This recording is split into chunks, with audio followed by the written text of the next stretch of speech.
But be warned, there is another call given by the enemy. The call of Satan is the opposite of the call of Jesus. Jesus has called you to forsake the world and follow the Lord.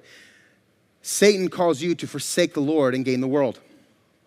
We see this at the beginning of the story as Adam and Eve are tempted in the garden. What is it they were offered? That they themselves would be made like God. If they just forsook the Father, they themselves would gain. How often do we fall for this same lie? We trade the wisdom of God for worldly wisdom. We make decisions and choices out of our own hubris and ego, believing that somehow we can take the place of God and that somehow what the results of our wisdom and our knowledge can compare to the glorious riches that come from a life following Jesus. And this is Satan's textbook play. Look how he has tried it on Jesus in Matthew 4. When Jesus was led by the Spirit into the wilderness to be tempted there by the devil for 40 days and 40 nights, he fasted and became very hungry. During that time, the devil came and said to him, "If you are the Son of God, tell these stones to become loaves of bread." But Jesus told him, "No, the scriptures say people do not live by bread alone, but by every word that comes from the mouth of God." Satan is saying, hey, I bet you're hungry. So give up this thing the Spirit has called you to, and out of your strength, make bread and eat. Satan is using Jesus' earthly hunger to attempt to entice him out of the calling that he was called to. Satan was using Jesus' earthly and physical need to get him to sin. He was using Jesus' physical need for food. How often do we give in to temptation, justifying it because of our situation? How often do we choose to sin and justify it because of our earthly needs? We convince ourselves that our lack somehow justifies sin. We say things like, I know what I did was wrong, but if you just knew the financial pickle I was in. I know I shouldn't steal, but I gotta eat.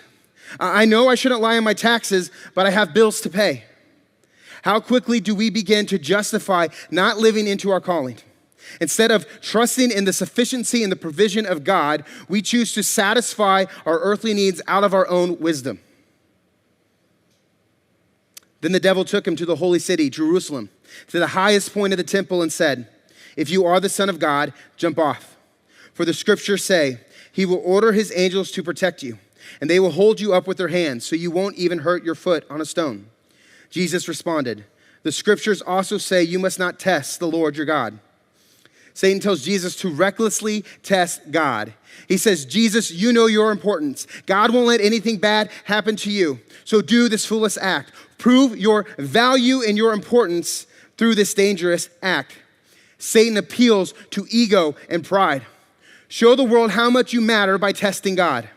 Forsake contentment and abuse the knowledge of who you are in the Father to prove your own worth on earth. How easily we are tempted into sin because of our pride.